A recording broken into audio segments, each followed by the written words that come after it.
우리가 지난 주일에는 너무나 다른 두 가정이라고 하는 주제를 가지고 설교를 하였습니다.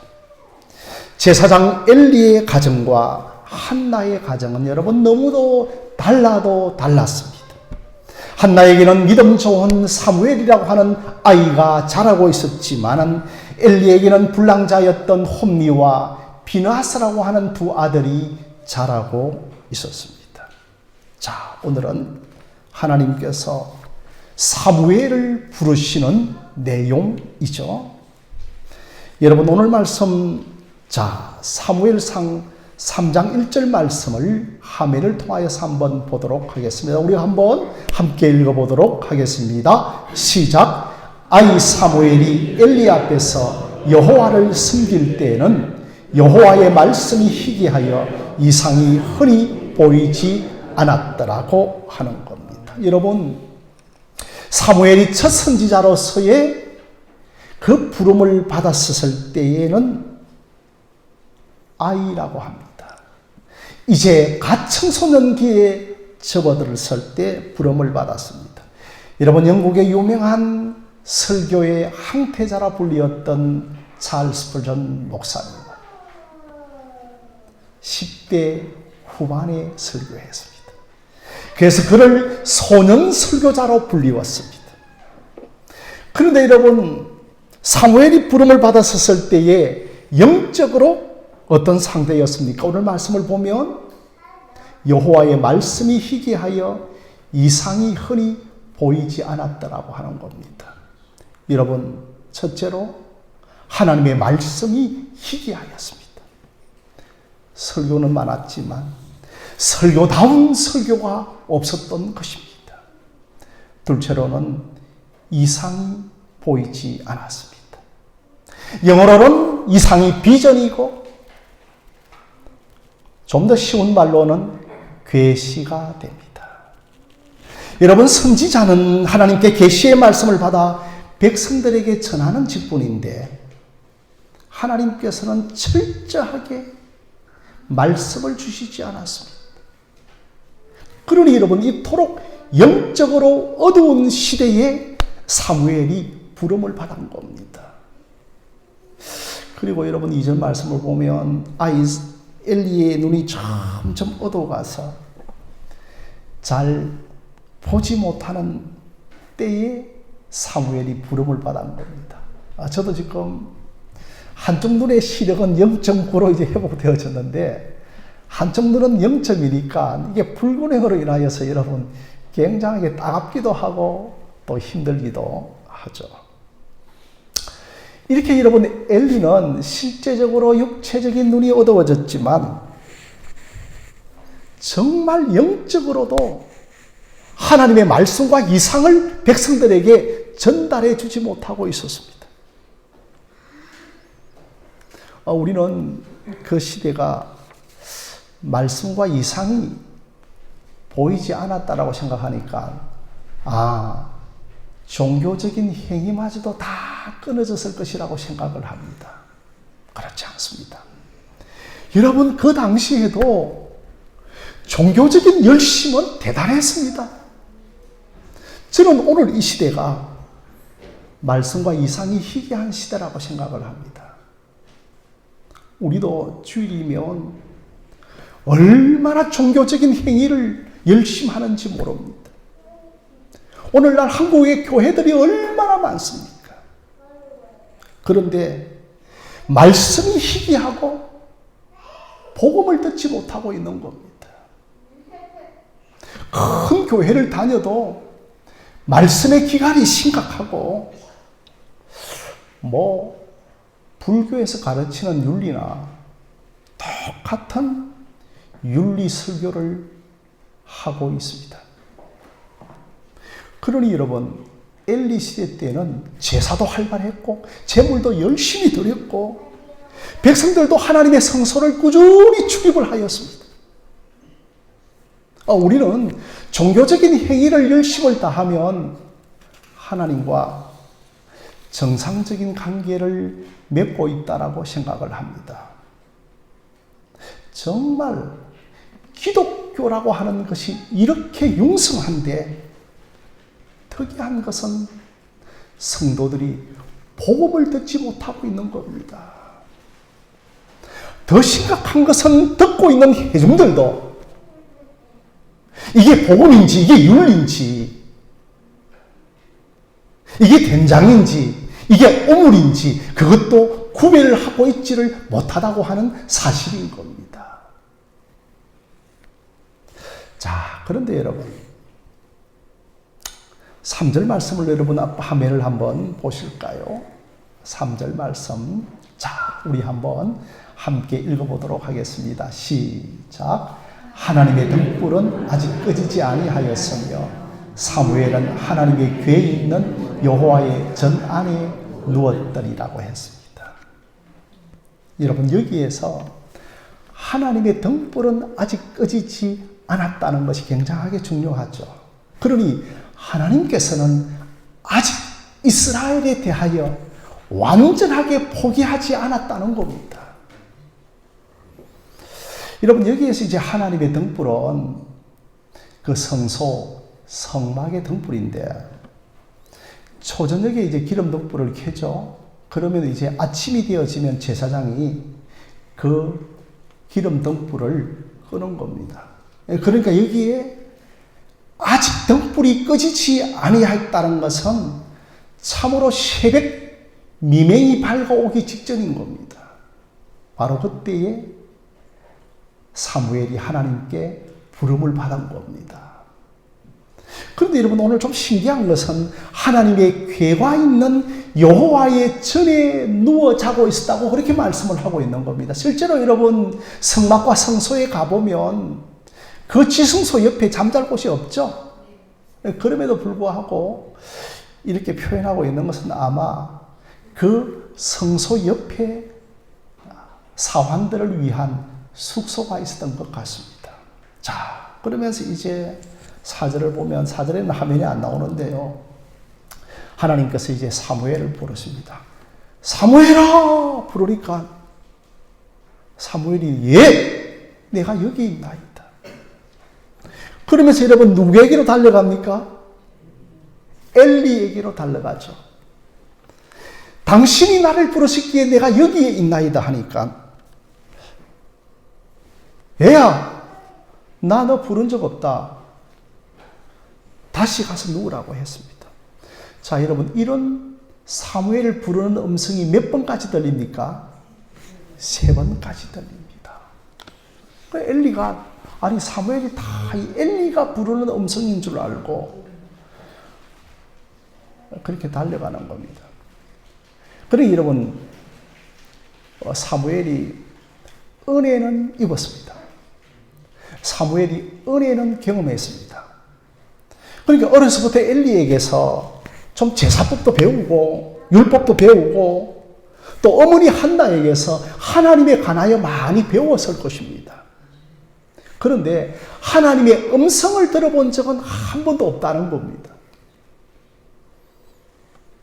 그래서 여러분 7절 말씀을 보시면 사무엘이 아직 여호와를 알지 못하고 7절 말씀 화면에 있나요? 여호와의 말씀도 아직 그에게 나타나지 아니한 때라고 말씀을 하고 있는 겁니다.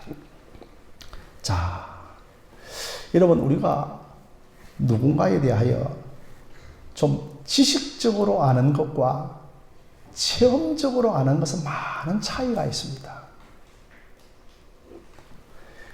사무엘이 하나님의 은혜를 입고 자라고는 있지만 아직 하나님을 체험적으로는 알고 있지를 못하는 겁니다. 저도 어머니가 돌아가셨지만 그 어머니의 은혜를 어릴 때부터는 알았지만 정말 제가 어머니를 체험적으로 인격적으로 한 것은 제 인생에 얼마 되지 않았던 것 같습니다. 그래서 그때부터 제가 이제야 어머니를 만났다. 정말 이제야 내가 어머니를 알 것 같다라고 그렇게 말을 하는 겁니다. 사랑하는 성도 여러분, 우리의 신앙도 이렇게 진보하시기를 주님의 이름으로 부탁드립니다. 은혜를 경험하지 못하고 생생한 하나님의 체험이 없이는 그저 술술 지나가 버리면 안 되는 겁니다. 주일에 한번 헐레벌떡 교회 와서 그저 거울 보듯이 예배드리고 가면 여러분 종교 행위를 하는 겁니다. 지식적으로 아는 것을 넘어서서 체험적으로 인격적으로 알 때부터 그때 우리의 신앙이 달라지는 겁니다. 자, 그러면서 여러분 하나님께서는 사무엘을 총 몇 번 부르십니까? 3번 부르고 나서 이제 한 번 더 부르면서 총 4번을 부릅니다. 하나님께서는 우리를 향하여서도 수없이 인내하며 부르시는 겁니다. 우리가 바르게 반응할 때까지 정말 여러분 포기하지 않고 우리를 부르는 겁니다. 우리를 어떤 때는 사업 실패를 통하여서 부르기도 하고, 우리를 어떤 때는 병상에서 우리를 부르기도 하고, 또한 우리는 어떤 때는 예배의 말씀을 통하여 우리를 부르기도 하는 겁니다.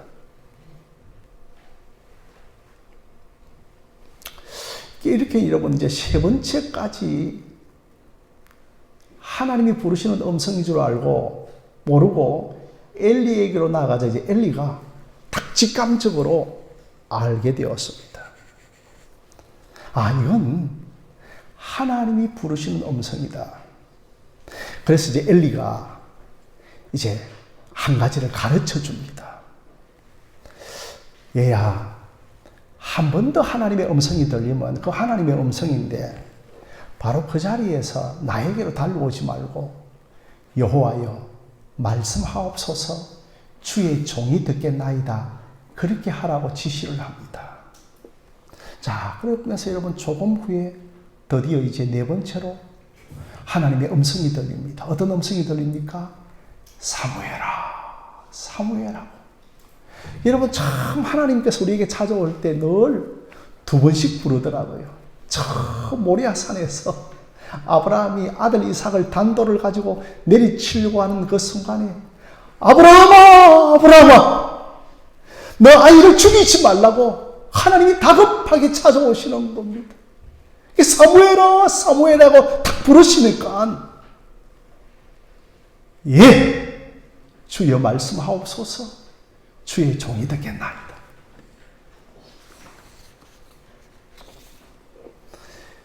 이런 반복적인 체험을 통하여서 드디어 사무엘에게는 주여 말씀하여 주시옵소서 주의 종이 듣겠나이다라고 하는 이 하나님의 말씀이 평생에 잊지 못할 말씀이 되어지는 겁니다. 평생 자기 가슴에 각인되는 말씀으로 자리 잡기를 시작하는 겁니다. 사랑하는 성도 여러분, 여러분들에게도 내 인생에 평생 각인된 하나님의 말씀이 있습니까? 여러분들에게도 평생 내 가슴에 잊지 못할 생명의 말씀, 자원행의 말씀으로 간직할 하나님의 말씀을 가지고 있습니까? 이때부터 사무엘은 평생 이 말씀, 주의 말씀하옵소서 주의 종이 듣겠나이다라고 하는 이 말씀이 평생의 말씀이 됩니다.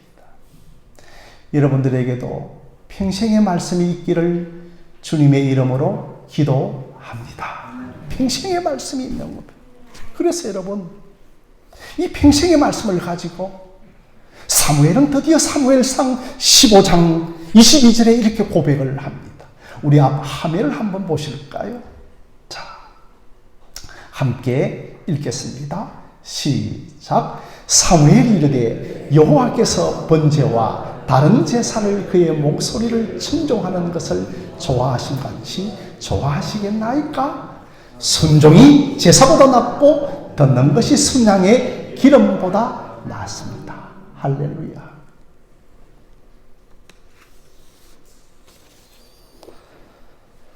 자, 여러분, 말씀을 듣는 것이 정말 정말 예배드리고 제사 드리는 것보다 낫고 순양의 기름을 드리는 것보다 더 낫다고 그렇게 말씀을 하고 있는 겁니다.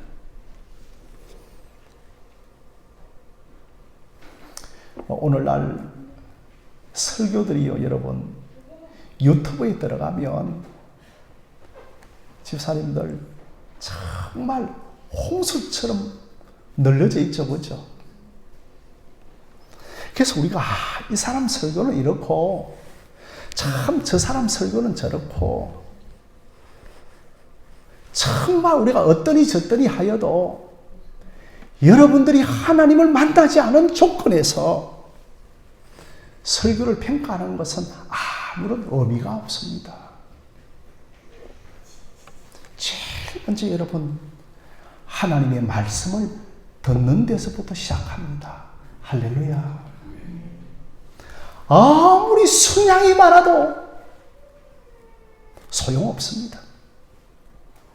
아무리 신앙 행위가 우리 속에 많아도 무가치한 겁니다. 사랑하는 성도 여러분, 우리가 목자와 건찰로 섬기기 위해서 하나님의 말씀을 듣는 것에 충실하셔야 합니다. 여러분, 이것이 안 되어 있으면 가르치는 것이 위험한 겁니다. 사무엘이 말씀이 희귀하고 이상이 보이지 않던 시대에 말씀을 들음으로 말씀이 있는 시대를 열어가고 있는 겁니다. 여러분의 목장들이 다 말씀이 있고 말씀을 듣고 말씀이 열리는 목장이 되어지기를 주님의 이름으로 기원합니다. 그 목장에서 여러분 단 한 사람이라도 말씀이 들리면 단 한 사람이라도 목장에 말씀에 반응하는 목원이 있다면 그 목장은 생명을 살리는 목장이 됩니다. 아무리 우리 교회가 새 가족이 와도 목장에 붙여주어도 그 목장에 가보면 말씀이 없고 종교적인 행위만 하는 사람들만 가득하다면 그곳에 가서 여러분 실망만 하게 될 겁니다. 그래서 목자들이 정말 여러분 그 영혼을 놓고 생명을 건 기도를 해야 됩니다. 사랑하는 성도 여러분, 목장은 영적 전투의 현장입니다. 그저 친교의 현장, 침묵의 현장이 아닌 겁니다. 자, 이렇게 여러분 하나님께서는 이제 사무엘을 드디어 부르시고 사무엘이 주여 말씀하옵소서 주의 종이 듣겠나이다라고 그렇게 하였을 때 하나님께서는 이제 사무엘에게 구체적인 말씀을 들려줍니다. 그것이 여러분 11절 말씀인데 우리 하멜을 한번 11절 말씀 한번 보실까요? 자, 화면을 보시겠습니다. 11절이 없나요? 11절이 없다고 합니다. 자, 괜찮습니다. 없으면 그냥 없는 이름 들으면 되는 거죠. 그죠? 자, 그런데 11절에 이렇게 말합니다. 사무엘아, 내가 이스라엘에 한 일을 있게 할 건데 그 일을 듣게 되어지면 참으로 모든 사람들의 이 두 귀가 울리게 되어질 거라고 그렇게 예언을 하는 겁니다. 여러분, 이스라엘의 한 일이라고 하는 것은 내가 장차 조만간에 이스라엘의 한 사건을 터뜨릴 건데 그 사건의 소식을 듣고 모든 이스라엘 백성들이 귀가 웅웅 울릴 정도로 놀라게 될 거라는 그런 말씀을 하는 겁니다. 정말 여러분, 여기에서 두 귀가 울린다고 하는 것은 그 사건의 충격이 얼마나 큰가를 우리에게 알려주고 있는 겁니다. 여러분, 조만간에 하나님께서 일으키실 사건이 뭐죠? 어떤 사건을 일으키죠? 엘리 집안에 심판을 하시겠다는 겁니다. 자, 드디어 엘리의 두 아들이 블레셋과의 전투에 나가는데 한날 한시에 두 아들이 전쟁터에서 죽습니다. 아들의 전사 소식을 이제 후방에서 들었던 엘리 제사장이 90이 넘었거든요. 그러니까 이제 지팡이 머리에 의지하고 있다가 바로 그 자리에 꼬꾸라져서 땅바닥에 꼬꾸라져서 죽게 되어집니다. 여기에서 여러분 이 사건이 끝나지 않습니다. 그때 며느리가 임신을 하고 이제 출산 직전이었습니다. 그러니까 이제 진통이 확 임하게 되어지는 그 순간에 아이를 낳으면서 이 며느리도 죽게 되어집니다. 그러니 그 아이의 이름을 이제 지어주는데 그 아이의 이름이 뭐냐 하면 이가봇이라는 겁니다. 성이 이시가 아닙니다. 이가봇이라는 건데 이가봇의 뜻이 뭐냐 하면 우리 집안에 하나님의 영광이 떠났다는 겁니다. 슬픈 운명의 이름을 짓고 그 며느리가 죽고 마는 겁니다. 여러분 이게 기가 두 기가 울리는 이야기 맞죠? 그죠? 왜 하나님께서는 이렇게 무지막지하게 한 심판을 이토록 심판을 하시겠다는 겁니까? 왜냐하면 13절에 아비가 두 아들의 죄를 알고서도 금하지도 않았고 그리고 또한 지도도 하지 않았고 그리고 또한 방치하였기 때문에 아비에게 하나님께서는 책임을 물리신 것이었습니다. 아무리 엘리 집안이 순양을 많이 가지고 제물을 드린다 하더라도 결코 너희 집에 속죄는 없을 것이라고 더 이상의 회개의 기회는 지나갔다라고 그렇게 말씀을 하고 있는 겁니다. 회개의 기회가 없다는 겁니다.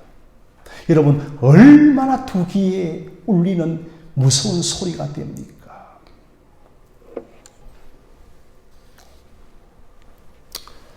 참 오늘도 저 뒷자리에 우리 문현석 권사님의 손자가 이렇게 재롱을 막 피우고 있고요. 또 유아실에도 아이가 있고. 근데 저 아이들을 보면 다 천사 같죠. 자랄 때는. 그런데 여러분, 커가면서 우리의 아이들이 쉽지가 않습니다. 저러면 안 되는데, 저러면 안 되는데. 그걸 부모들이 알면서도 그걸 금하지 못하면 누구에게 책임을 돌린다고요? 부모에게 책임을 돌리시겠다는 겁니다. 이게 여러분 믿는 부모의 어려움입니다.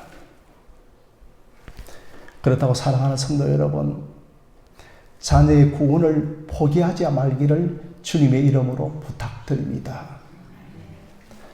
나는 불가능할 것 같아도 하나님의 도우심을 구하면 하나님은 꼭 여러분의 자녀들을 기억하십니다. 기독교 교회사에서 너무나 유명한 권사님, 교우가 있는데 그분의 이름이 어거스틴이었습니다. 어거스틴의 어머니가 누구였는가 하면 모니카였습니다. 아이가 허랑방탕했습니다. 가출을 하였습니다.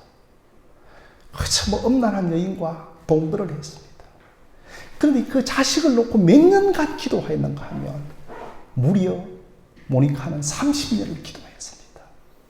30년 만에 어거스틴이 회심하고 주께로 돌아옵니다. 사랑하는 성도 여러분, 우리가 자녀들을 바라보면서 빠지지 말아야 할 것은 꼭 한 가지, 기도하는 부모가 되시기를 주님의 이름으로 부탁드립니다. 기도하셔야 됩니다. 기도하면 하나님께서 우리의 자녀들을 그 많은 것을 막아주시는 겁니다. 그런데 여러분, 이스라엘에 이제 세 가지 직분이 있는데 그 중에 하나가 선지자의 직분 아닙니까? 그죠? 선지자의 직분이 뭐냐 하면 하나님의 계시의 말씀, 이상을 받아서 백성들에게 전달해 주는 직분이죠.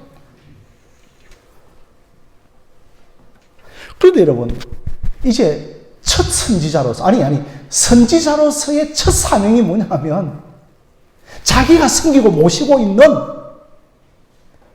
엘리 제사장 집에 가서 뭐 했나고요? 저주를 선언해야 됩니다. 이게 여러분 쉬운 일입니까? 선지자로서의 첫 사명치고 좀 좋고 쉬운 사명을 주면 좋으련만 자기를 섬기고 모시고 있는 엘리 집안에 저주를 선언하여 하는 이 선지자의 사명이 결코 만만치 않고 두려운 겁니다. 너무너무 전달하기가 쉬운 겁니다. 아니 그 집안에 가서 좀 희망적인 메시지 전하고 하나님께서 복을 주실 것이고 자녀를 행복하게 해주실 것이라고 하는 그 메시지를 전하면 얼마나 뿌듯하겠습니까? 사랑하는 성도 여러분, 모세가 죽고 나서 그 바톤을 누가 이어받습니까? 여호수아가 이어받죠, 그죠? 그런데 여호수아를 가리켜서 뭐라고 말씀하고 있는가 하면 바로 모세의 젊은 수종자 눈의 아들 여호수아라고 하고 있지 않습니까? 그죠? 그러니 젊은 수종자입니다. 그러니 여러분, 제가 뭐 일본 말씀은 안 되지만 맞는지 가방모치입니다. 가방 들고 다니는 사람입니다. 그 위대한 전무후무한 하나님의 사람, 하나님을 대면했던 모세에 비하여서 어린 수종자 여호수아는 얼마나 두렵겠습니까? 그런데 여호수아 1장을 보면 여호수아야 두려워하지 말라, 놀라지 말라. 내가 너와 함께 함이라. 내가 어디를 가든지 너를 밟는 땅이 다 너의 것이 되어지고 정말 너를 대적할 자가 아무도 없을 것이다. 집사님, 이런 말씀 좀 얼마나 좋겠습니까? 그죠? 그런데 사무엘아, 엘리 집에 가서 당신의 집안을 철저하게 하나님께서 멸문지어 저주하는 그 말씀을 전한다고 할 때 이게 여러분 쉬운 아이의 사명이 아니라고 하는 겁니다. 저도 여러분 그렇습니다. 주일날 설교할 때 여러분들에게 좀 평안을 전하고 복을 빌어주고 소망을 제가 설교하면 정말 저도 어려움도 없고 또 설교하면 또 여러분도 아멘 아멘 할 겁니다. 그러면서 그곳에서 여러분 제가 좀 엔테이트먼트적인 요소를 좀 더 가미해서 하면 여러분들도 막 흥이 날 겁니다. 그런데 오늘 이 본문과 같은 말씀을 받으면 설교자인 제 자신에게는 참 부담이 되는 겁니다. 우리 교회 성도들뿐만 아니라 한국 교회 성도들의 영혼이 위태위태한 영혼들이 얼마나 많은지 모릅니다. 여러분, 이가 보셨듯이 하나님의 영광이 떠났다는 것 아닙니까? 이미 내 인생에 하나님의 영광이 떠난 지 오래 있는데 그것도 감지하지 못한 채로 둔하여 무감하게 살아가는 성도들이 오늘날 이 시대 가운데 얼마나 많은지 모릅니다. 그런데 여러분, 이 사무엘은 이제 선지자로서 첫 직무를 감당을 합니다. 예! 하나님께서 전하라고 하니까 제가 전하겠습니다.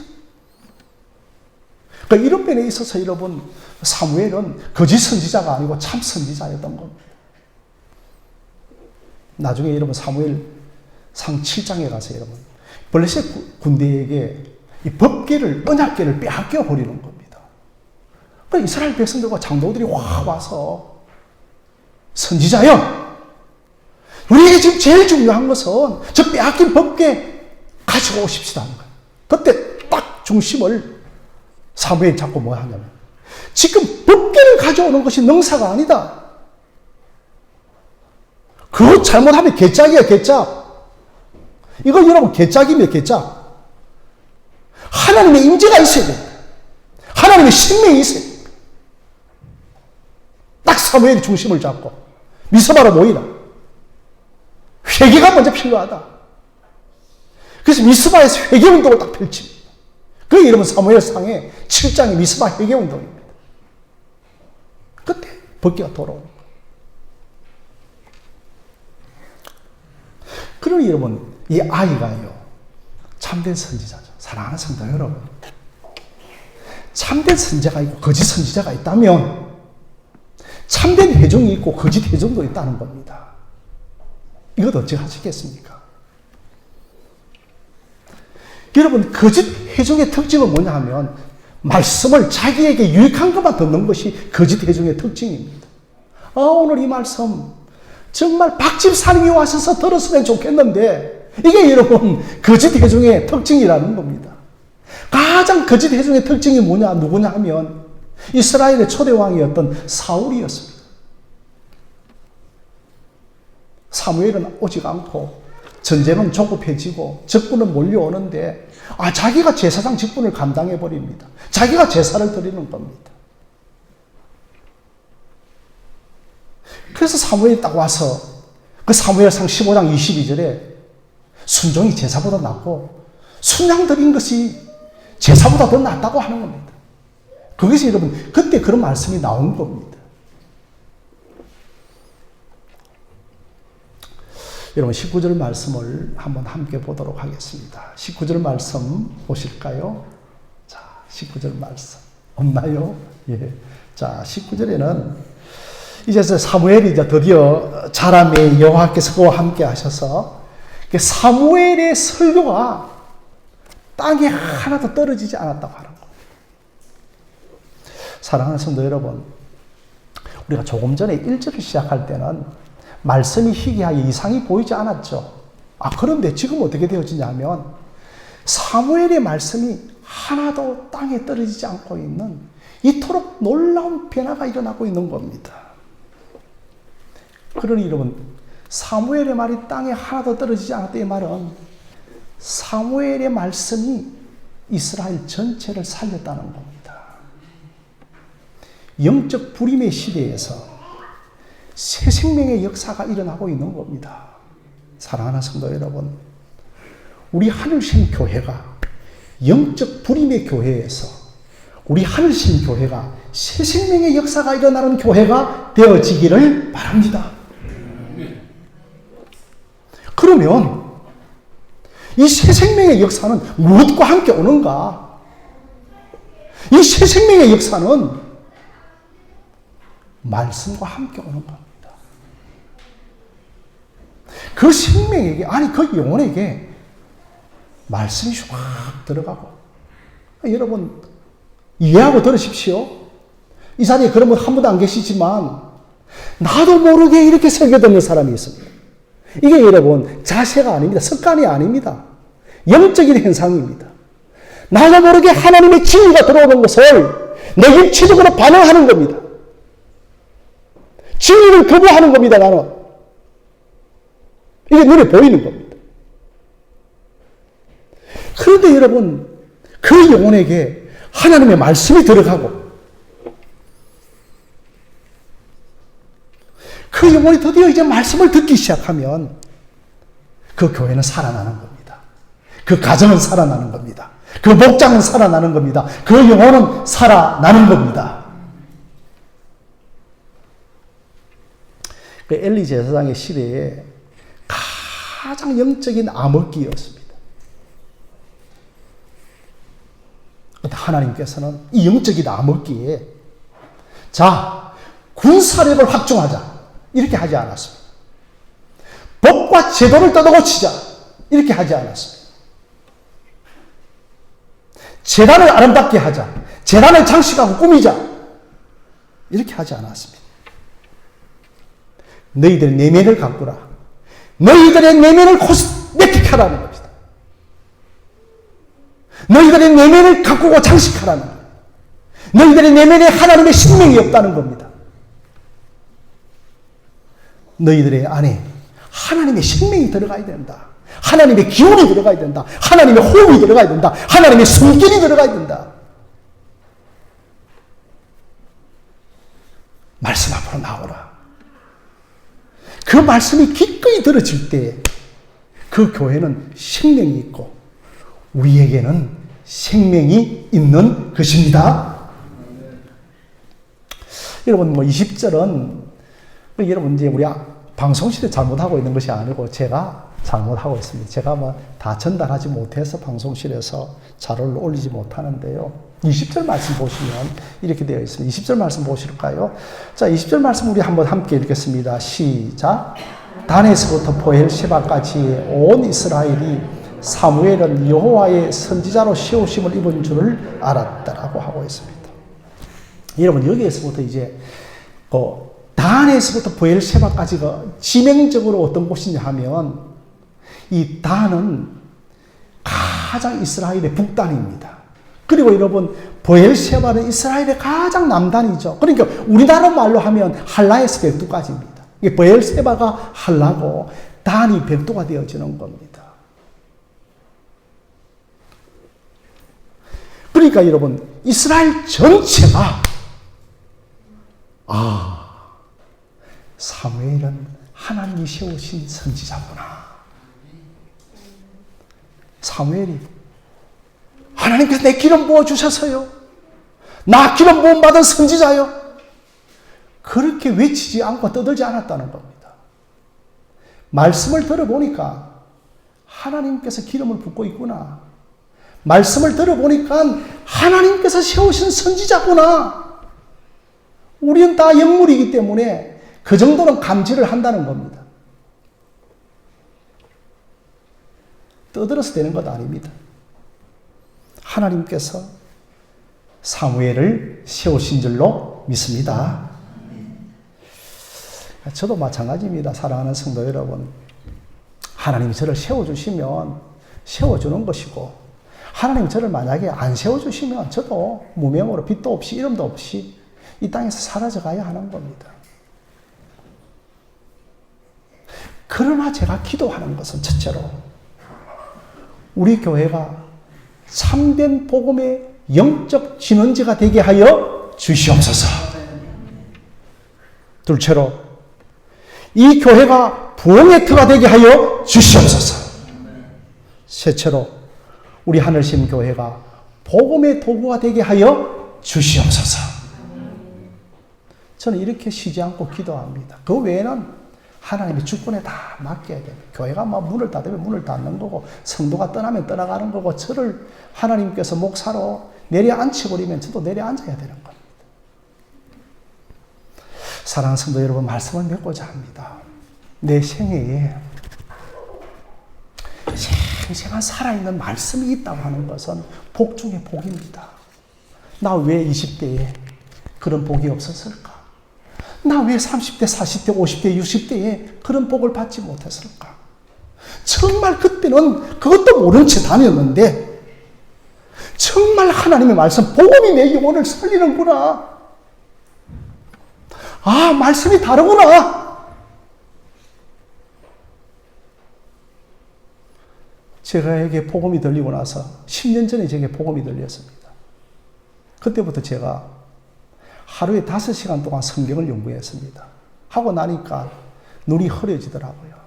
때로는 주님께 하소연을 했습니다. 하나님, 제가 진짜 한 것은 하루에 5시간 동안 성경 연구하는데 제 눈 빼앗아 가면 어떡합니까? 농대장까지 왔는데 이게 저의 전부입니까? 라고 하는 그런 하소연이 나오더라고요.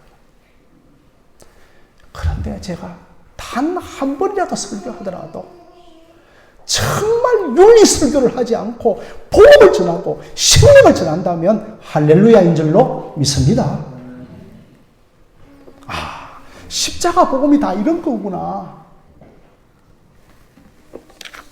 예수님의 죽으심이 이런 거고 예수님의 부활하심이 이제야 이런 거구나. 이런 것이 여러분 들리면 여러분은 복된 인생인 것입니다. 이 말씀이 이제 내게 상시하게 다가오고 있나요? 얼마나 여러분 열심히 지금 듣고 있습니까? 그렇죠? 정말 내가 이전과 이후는 목사님 엄청난 차이를 경험하고 있습니다. 이런 것을 여러분 받고 있나요? 여러분에게 말씀이 있다는 것은 가장 복된 상태인 줄로 기억하시기를 바랍니다.